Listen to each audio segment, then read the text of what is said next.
Subscribe బటన్ని ఎలా press చేసి దాని పక్కన గంటను కూడా యాక్టివేట్ చేశారనుకోండి, నేనేం కొత్త వీడియోస్ చేసినా మీకు వచ్చేస్తాయి. గంట కొట్టడం మాత్రం మర్చిపోవద్దు. హాయ్ ఫ్రెండ్స్, ఈ వీడియోలో మన ఇండియాలో ఉన్న 29 స్టేట్స్ గురించి 29 ఫ్యాక్ట్స్ మీకోసం తీసుకొచ్చేసాను. ఇంకెందుకు ఆలస్యం, let's begin the show. Hello friends, నా పేరు క్రాంతి, మీరు చూస్తున్నారు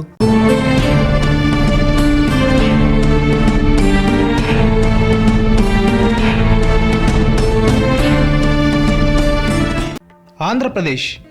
విశాఖపట్నం జిల్లాలోని చింతపల్లి మండలంలో లమ్మాసింగి అనే గ్రామం ఉంది. అది సీ లెవెల్కి 1000 మీటర్స్ ఎత్తులో ఉంటుంది. సౌత్ ఇండియాలో మంచు కురిసే ఒకే ఒక్క ప్రదేశం ఇది. అంతేకాకుండా బ్రిటిష్ వాళ్ళు మన తెలుగు భాషని ఇటాలియన్ ఆఫ్ ది ఈస్ట్గా పిలిచేవాళ్ళు. అరుణాచల్ ప్రదేశ్. ఏషియాలోని అత్యధిక భాషలు మాట్లాడే రాష్ట్రం అరుణాచల్ ప్రదేశ్. ఇక్కడ మొత్తం 30 భాషలు వాడుకలో ఉన్నాయి. అస్సాం. అస్సాంని ఆక్రమించుకోవడానికి ముస్లిం చక్రవర్తులు, ముఖ్యంగా మొఘల్ చక్రవర్తులు చాలా ప్రయత్నం చేశారు, కానీ ఒక్కరు కూడా సక్సెస్ అవ్వలేదు. చివరికి 18వ శతాబ్దంలో బ్రిటిష్ వాళ్ళు ఆక్రమించుకున్నారు. బీహార్. ప్రపంచంలోనే అతి పురాతనమైన విశ్వవిద్యాలయాలు నలంద అండ్ విక్రమశిల యూనివర్సిటీస్ బీహార్లోనే ఉన్నాయి. నలందాని 5వ శతాబ్దంలో, విక్రమశిలాని 8వ శతాబ్దంలో స్థాపించారు. ముస్లిమ్స్ చేసిన దండయాత్రలో నలంద యూనివర్సిటీ ధ్వంసమైపోయింది. దాంట్లో ఉన్న చాలా పురాతన గ్రంథాలు నాశనమైపోయాయి. అవే గనుక ఇప్పుడు ఉంటే భారతదేశం ప్రపంచంలోనే తిరుగులేని దేశంగా ఉండేదని నిపుణుల అంచనా. ఛత్తీస్గఢ్. బొగ్గుని ఉత్పత్తి చేసిన మొదటి రాష్ట్రం, టిన్ని ఉత్పత్తి చేసిన మొదటి రాష్ట్రం ఛత్తీస్గఢ్. గోవా. భారతదేశంలోనే మొట్టమొదటి మెడికల్ కాలేజీని గోవాలోనే స్థాపించారు. 18వ శతాబ్దంలో గోవాని పోర్చుగీస్ వాళ్ళు పాలిస్తున్న సమయంలో దీన్ని నిర్మించారు. అంతేకాకుండా దేశంలో మొట్టమొదటి ఇంగ్లీష్ మీడియం స్కూల్ని కూడా గోవాలోనే స్టార్ట్ చేశారు. గుజరాత్. దేశంలోని రిచెస్ట్ సిటీ అయిన సూరత్ గుజరాత్లోనే ఉంది. National council of applied economics research సంస్థ ప్రకారం ఇక్కడ ప్రజల యాన్యువల్ హౌస్ హోల్డ్ ఇన్కమ్ 4,50,000 ఉంటుందంట. హర్యానా. మహాభారత యుద్ధం, కురుక్షేత్ర యుద్ధం హర్యానాలోనే చోటు చేసుకున్నాయి. అంతేకాకుండా ఇండియాలో పాపులర్ అయిన 3 పానిపట్టు యుద్ధాలు కూడా ఇక్కడే జరిగాయి. హిమాచల్ ప్రదేశ్. హిమాచల్ ప్రదేశ్లో మలానా అనే గ్రామం ఉంది. ఈ గ్రామంలో ప్రజలు బయట ప్రజల్ని అంటరాని వాళ్ళుగా చూస్తారు. వాళ్ళ నమ్మకాలు, విధానాలు గ్రీకు వాళ్ళని పోలి ఉంటాయి. అంతేకాకుండా వాళ్ళని వాళ్ళు అలెగ్జాండర్ ది గ్రేట్కి వారసులుగా భావించుకుంటారు. జమ్మూ అండ్ కాశ్మీర్. భారత రాజ్యాంగం ఆర్టికల్ 370 ప్రకారం జమ్మూ అండ్ కాశ్మీర్కి సొంత రాజ్యాంగం, స్పెషల్ రైట్స్ ఉన్నాయి. వాళ్ళు ఇండియన్ కాన్స్టిట్యూషన్ని ఫాలో అవ్వరు. అంతేకాకుండా దేశంలో జెండా ఉన్న ఏకైక రాష్ట్రం కూడా ఇదే. జార్ఖండ్. బ్రిటిష్ వాళ్ళ మీద జరిపిన 1857 తిరుగుబాటు కంటే 100 సంవత్సరాల ముందే, అంటే 1771లో జార్ఖండ్లో ఉండే ట్రైబల్ పీపుల్ తిల్కా మంజీ నేతృత్వంలో బ్రిటిష్ వాళ్ళ మీద తిరుగుబాటు చేశారు. బ్రిటిష్ వాళ్ళ మీద జరిపిన మొదటి తిరుగుబాటు ఇదే. జార్ఖండ్ అనగానే గుర్తొచ్చేది ధోని. ఇక్కడ ధోని ఫ్యాన్స్ ఎవరన్నా ఉంటే ఒక లైక్ కొట్టండి. కర్ణాటక.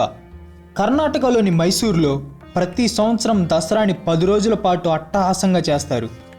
ఈ సంబరాలను చూడటానికి విదేశాల నుండి వేల సంఖ్యలో విదేశీయులు తరలి వస్తూ ఉంటారు. 2014 దసరా సెలబ్రేషన్స్ జరిగేటప్పుడు నేను మైసూర్లోనే ఉన్నాను. మైసూర్లో ఉండే ప్రతి రోడ్డు, ప్రతి చిన్న సందుని లైట్స్తో డెకరేషన్ చేస్తారు. మీరు కూడా కుదిరితే ఒక్కసారైనా ఈ సెలబ్రేషన్ చూసిరండి. కేరళ. God's own country. ఇక్కడ ప్రదేశాలు చూడటానికి ఎంత బాగుంటాయో మాటల్లో చెప్పలేం. ఎక్కడ చూసినా కొబ్బరి చెట్లే కనిపిస్తాయి. ఇండియాలోనే least corrupted state Kerala. Highest sex ratio, lowest population growth, highest literacy rate, highest human development index ఉన్న రాష్ట్రం కూడా కేరళనే. కేరళలోని పద్మనాభ స్వామి టెంపుల్ ఇండియాలోనే రిచెస్ట్ హిందూ టెంపుల్. దీని మిస్టరీ గురించి మీరు వినే ఉంటారు. నా నుండి కూడా వినాలనుకుంటే కింద కామెంట్లో పోస్ట్ చేయండి, దీని మీద సపరేట్ వీడియో చేస్తాను. మధ్యప్రదేశ్. ఈ రాష్ట్రాన్ని హార్ట్ ఆఫ్ ఇండియా అంటారు. మనిషికి గుండె ఎక్కడ ఉంటుందో మధ్యప్రదేశ్ కూడా ఇండియాకి అదే ప్లేస్లో ఉంటుంది. ఫేమస్ కిలిమంజారో టెంపుల్స్ ఇక్కడే ఉన్నాయి. 12 సంవత్సరాలకి ఒకసారి జరిగే కుంభమేళా 4 ప్లేసెస్లో జరుపుతారు. ఆ 4గిట్లో ఒకటైన ఉజ్జయిన్ మధ్యప్రదేశ్లోనే ఉంది. మహారాష్ట్ర. ఫిలిప్పీన్స్, జపనీస్, మెక్సికో జనాభా సంఖ్య కంటే మహారాష్ట్ర జనాభా సంఖ్య చాలా ఎక్కువ. మణిపూర్. పోలో అనే క్రీడ మణిపూర్లోనే పుట్టింది. తర్వాత బ్రిటిష్ వాళ్ళు దాన్ని ప్రపంచానికి పరిచయం చేసి పాపులర్ చేశారు. మేఘాలయని స్కాట్లాండ్ ఆఫ్ ఈస్ట్ అని పిలుస్తారు. ఇక్కడ మెయిన్ రిలీజియన్ క్రిస్టియానిటీ.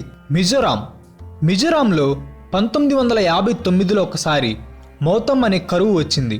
దానికి కారణం రాష్ట్రంలో ఎలుకల సంఖ్యలు ఎక్కువైపోవడం. అక్కడున్న కొంతమంది కరువు బాధితులను కాపాడాలని మిజో నేషనల్ ఫెమైన్ ఫ్రంట్గా ఫామ్ అయ్యి కరువు నుండి కాపాడారు. తర్వాత ఆ group Mizo national front political పార్టీగా మారి అక్కడ గెలిచారు. నాగాల్యాండ్ ట్రైబల్స్ ఎక్కువగా ఉండే రాష్ట్రం. దాదాపు 100కు పైగా తెగలు ఉన్నాయని అంచనా. వాటిలో 16 మాత్రమే అఫీషియల్గా గుర్తింపు పొందాయి. ఒరిస్సాకి ఉత్కల్ అనే ఇంకో పేరు కూడా ఉంది. మనం జాతీయ గీతాన్ని ఒకసారి గుర్తు చేసుకుంటే ఒక దగ్గర ద్రావిడ ఉత్కల వంగ అని ఉంటుంది. అక్కడ ఉత్కల అంటే ఒరిస్సా అన్నమాట. ఒరిస్సా ఫార్మేషన్ డేని ఉత్కల్ దివాస్గా సెలబ్రేట్ చేసుకుంటారు. తర్వాత ఒరిస్సా పేరుని ఒడిస్సాగా మార్చారు. పంజాబ్ అనే పదం 2 పర్షియన్ పదాలు పంజ్, ఆబ్ నుండి తీసుకున్నారు. పంజ్ అంటే 5, ఆబ్ అంటే వాటర్. పంజాబ్ని ల్యాండ్ ఆఫ్ 5 రివర్స్ అని కూడా అంటారు.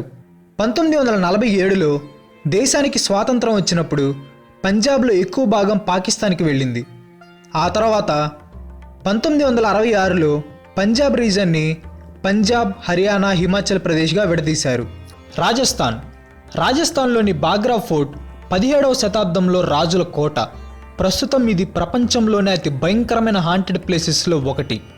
రాత్రిపూట సమయంలో ఈ కోటలోకి ఎవరినీ అనుమతించరు. సిక్కిం యుద్ధాల్లో సైనికులు చనిపోయినప్పుడు మనం సానుభూతి తెలుపుతూ ఉంటాం. కానీ సిక్కిం వాళ్ళైతే బాబా హరిభజన్ సింగ్ అనే సైనికుడికి ఏకంగా గుడి కట్టేశారు. ఈస్టర్న్ హిమాలయాస్లో పనిచేసే సైనికులందరినీ ఈ బాబా హరిభజన్ సింగ్ ఆత్మ కాపాడుతూ ఉంటుందని వాళ్ళ నమ్మకం. తమిళ్ భాష ప్రపంచంలోనే అతి పురాతనమైన, ఇప్పటికీ వాడుకలో ఉన్న భాష. భాషలు కాలక్రమేణా మారుతూ వస్తూ ఉంటాయి, కానీ తమిళ భాష మాత్రం అప్పుడు ఎలాగుందో ఇప్పటికీ అలాగే ఉంది. తెలంగాణ 1947లో ఇండియాకి స్వాతంత్రం వచ్చిన తర్వాత హైదరాబాద్ని ఇండియన్ యూనియన్లోకి కలపడానికి అప్పుడు ఉన్న నిజాం నవాబు ఒప్పుకోలేదు. వల్లభాయ్ పటేల్ ఆదేశాల మేరకు భారత సైన్యం ఆపరేషన్ పోలో అనే పేరుతో హైదరాబాద్ని సెప్టెంబర్ 17, 1948లో ఆక్రమించుకుంది. ఇండియా నుండి బంగ్లాదేశ్ విడిపోకముందు త్రిపుర రాజధాని అగర్తలాకి కోల్కతాకి మధ్య దూరం 350 కిలోమీటర్లు మాత్రమే ఉండేది. విడిపోయాక ఈ దూరం 1700 కిలోమీటర్లకు చేరుకుంది. ఉత్తరప్రదేశ్లోని కింటూర్ అనే గ్రామంలో పారిజాత్ అనే వృక్షం ఉంది. దీని ప్రత్యేకత ఏంటంటే పగటిపూట దానికి ఉన్న పూల రంగులు మారుతూ ఉంటాయి. ఈ చెట్టు మీద చాలా నమ్మకాలున్నాయి. శ్రీకృష్ణుడే స్వయంగా పరలోకం నుండి తన రెండో భార్య సత్యభామకి ఇవ్వడానికి ఈ చెట్టును తీసుకొచ్చాడని అక్కడ ప్రజలు నమ్ముతూ ఉంటారు. ఉత్తరాఖండ్లోని తేరీ డ్యామ్ ఇండియాలోని అతిపెద్ద డ్యామ్. ప్రపంచంలో 8వ స్థానంలో ఉంది. దీని ఎత్తు 261 మీటర్లు. ఇది రోజుకి 1000 మెగావాట్ల కరెంట్ని ఉత్పత్తి చేస్తుంది. వెస్ట్ బెంగాల్. మీరు క్రికెట్ ఫ్యాన్స్ అయితే ఈ విషయం మీకు తెలిసే ఉంటుంది. కోల్కతాలోని ఈడెన్ గార్డెన్స్ సీటింగ్ కెపాసిటీ ప్రకారం ప్రపంచంలోని అతిపెద్ద క్రికెట్ స్టేడియంస్లో 3వ స్థానంలో ఉంది. That's all for today. నేను నా నెక్స్ట్ వీడియోలో 30 కంట్రీస్ గురించి ఇంకో 30 ఇంట్రెస్టింగ్ ఫ్యాక్ట్స్ చేయబోతున్నాను. అది కనుక మీరు మిస్ కాకూడదనుకుంటే మీరు ఖచ్చితంగా నా ఛానల్కి సబ్స్క్రైబ్ అవ్వాలి. ఈ వీడియో కనుక మీకు నచ్చితే లైక్ చేయండి, షేర్ చేయండి. నెక్స్ట్ వీడియో మిస్ కాకూడదనుకుంటే నా ఛానల్కి సబ్స్క్రైబ్ అవ్వండి. ఇంకో మంచి ఎపిసోడ్తో మీ ముందుకు వస్తాను. అంతవరకు సెలవు. Bye bye.